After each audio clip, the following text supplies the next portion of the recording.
सभी धर्म प्रेमियों को हाथ जोड़कर प्रणाम। जय श्री राम। 2-3 दिन से कुछ बाधाएं आ रही थी, जो नारद मोह की लीला में आगे नहीं लेके चल रहा था। आज मौका मिला है, मौका तो निकालना पड़ता है। मौका निकाल कर इधर भतीजा पदम है, ये माहिर है थोड़ा शूटिंग करने में, इधर आया हूँ सरस्वती जहाँ, और नारद मोह की लीला को थोड़ा आगे लेकर चलता हूँ।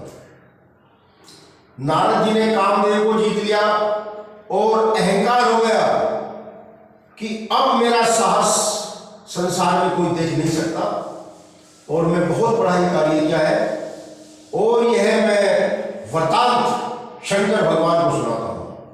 महादेव बड़ा प्रसन्न होंगे और आशीर्वाद देंगे। नारद जी कैलाश पर्वत पर पहुंचते हैं, जहां पर अनादि देवता शंकर भगवान योग ध्यान में बैठे हुए थे। प्रणाम करते हैं, हे महादेव प्रणाम। समाधि का खुलना, आशीर्वाद देते हैं शंकर भगवान, खुश रहो नारद। हे देव ऋषि नारद, आज तो तुम बड़ी ही प्रसन्न दिखाई दे रहे हो। हे महादेव, विषय ही कुछ ऐसा है कि प्रसन्नता मन में बहुत उत्साहित हो रही है और आपके पास आया हूं। कहो महर्षि, क्या समाचार लेकर आए हो? अपनी खुशखबरी, अपनी प्रसन्नता का हमें भी कुछ वृत्तांत सुनाओ।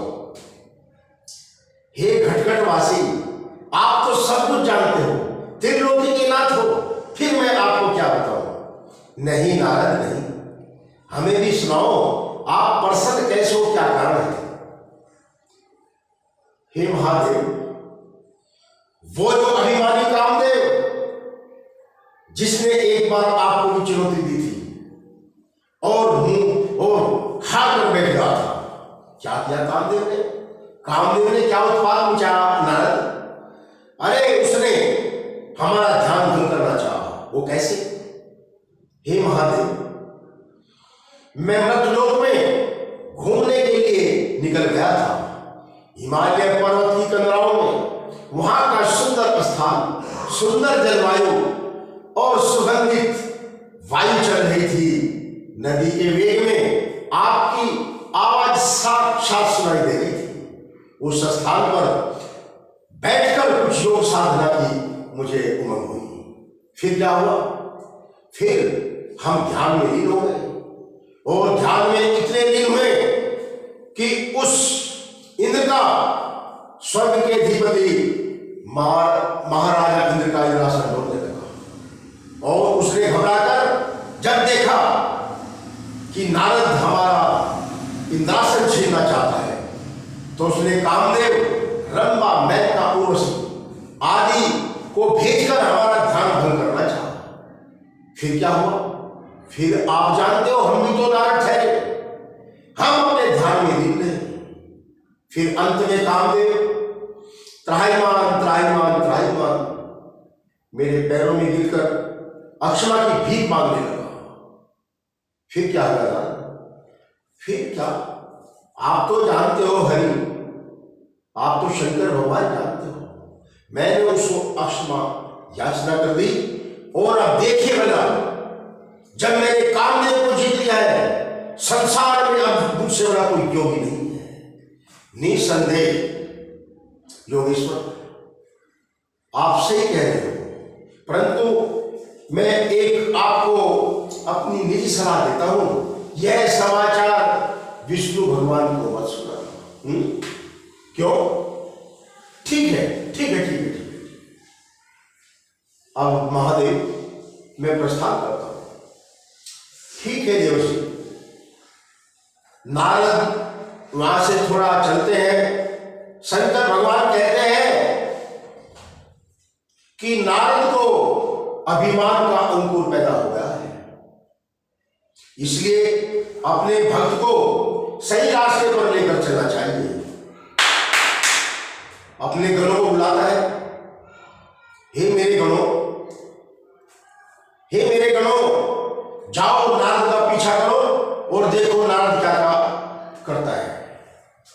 अब नारद जी कैलाश पर्वत से चल देते हैं और चलते चलते सोचते हैं, वाह, काम करके न फैलाए यश उसे संसार में, और होंगे मूर्ख वो इस विश्व के विस्तार में। चलता हूं और दिखाता हूं कि योगी, दिखाता उन्हें हूं योगी यश किस तरह कमाते हैं, वही बस यश के भागी हैं जो कुछ करके दिखाते हैं। चलता हूं, सबसे पहले तो ये समाचार अपने पिता ब्रह्मा जी को सुनाता हूं। नारद जी ब्रह्मलोक में पहुंच जाते हैं और अपने पिता श्री ब्रह्मा जी को ये सब वृत्तांत सुनाते हैं। ब्रह्मा जी सुनकर अफसोस में पड़ गए। मैं थोड़ा शोर कर रहा हूं, उसको सुनो। ब्रह्मा जी सुनकर अफसोस में पड़ गए और कहने लगे तो बहुत अच्छी बात है, परंतु यह समाचार जगदीश्वर, महायोगी, महाप्रतापी विष्णु भगवान को मत सुनाना। ठीक है पिताश्री, और यह कहकर चल देते हैं। फिर नारद जी अफसोस करते हैं कि जिसके पास जाए वही कहता है कि उसको मत सुनाना, उसको मत सुनाए। अरे काम करके न फैलाए, काम करके न फैलाए यश उसे संसार में, काम करके न फैलाए यश अपना संसार में, और होंगे मूर्ख वो इस विश्व के विस्तार में। जीत का उनको सुनाऊंगा मैं हाल, वो तो करुणा निधि है, रखते हैं सब भक्तों का ख्याल। चलता हूं क्षीर सागर में और यह समाचार अपने जगदीश विष्णु भगवान को सुनाता हूं। सुनकर बहुत प्रसन्न हुए। नारायण नारायण। क्षीर सागर में विष्णु भगवान पहुंच जाते हैं और प्रणाम करते हैं। हे जगतपति जगदीश विष्णु भगवान, मां लक्ष्मी, मैं चरण स्पर्श करता हूं। योगेश जी विष्णु भगवान आशीर्वाद देते हैं। खुश रहो नारद, अब की बात तो बहुत दिनों में आपका आगमन हुआ है, क्या कारण है?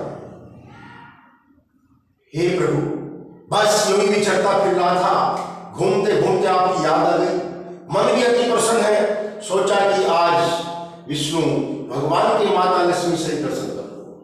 आइए नारद, आइए, आसन ग्रहण करें और अपनी प्रसन्नता का कारण सुनाइए। इतने प्रसन्न क्यों हो? हे जगदीश, आप तो सब कुछ जानते हैं। आज का जो विषय है बहुत ही सुंदर है। आप भी प्रसन्न हो जाओगे, सुनकर आप भी खुश होंगे कि महर्षि नारद ने कितना बड़ा कार्य किया है। हे नारद, ऐसा कौन सा कार्य किया है जो आप इतने प्रसन्न हो? हे जगदीश, आपको भी बताना पड़ेगा, आप तो सब कुछ जानते हो। नहीं नारद, आपके मुखारबिंद से सुनेंगे तो बहुत ही अच्छा होगा। ठीक है प्रभु, आपकी आज्ञा है तो आपको सुनाना ही पड़ेगा। सुनाइए। हे प्रभु, मृतलोक में घूमने के लिए मैं निकल रहा था। हिमालय पर्वत की कंदराओं में वहां का रमणीक स्थल देखकर, सुंदर वनस्पति देखकर, सुंदर जलवायु देखकर और शीतल सुगंध वायु की खुशबू देखकर मन में आपके भजन की प्रेरणा उत्पन्न हुई और मैं आपके ध्यान में इतना लीन हो गया कि स्वर्ग के अधिपति इंद्र का आसन डोलने लगा। आसन क्या, पूरा सिंहासन डोलने लगा। फिर क्या हुआ? फिर प्रभु हुआ क्या? उसको अपने इंद्रासन से बहुत मोह है। उसने अपना इंद्रासन छीनने की वजह से कामदेव को मेरे पास परियों से भेजा। स्वर्ग की सुंदर सुंदर अप्सराएं, सुंदर सुंदर परियां, रंभा, मेनका, उर्वशी आदि मेरे स्थान पर आकर, मेरे पास आकर अनेकों प्रकार की क्रीड़ा करने लगी।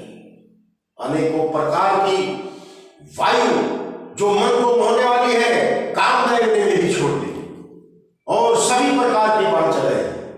मगर हम भी तो नारद थे। फिर क्या होगा नारद? फिर क्या? अंत में उसने मेरे पैरों में गिरकर अक्षमा याचना मांगी त्राहिमाम त्राहिमाम कहा और कहा, हे देवर्षि मुझे क्षमा करो, मैं भूलवश अपने अहंकार के वश इंद्र के कहने पर आकर आपके ध्यान को भंग करना चाहता हूं, परंतु हे प्रभु हम भी नारद ठहरे, हम अपने ध्यान से जरा भी विचलित नहीं। अब ये संसार में मुझसे बड़ा कोई भी योगी नहीं है, मुझसे बड़ा आपका कोई भी मुझसे बड़ा आपका सेवक नहीं है।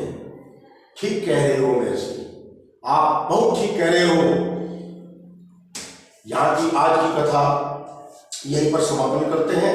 कल या जब भी टाइम मिलेगा आगे कथा आगे शुरू करेंगे। जय श्री राम।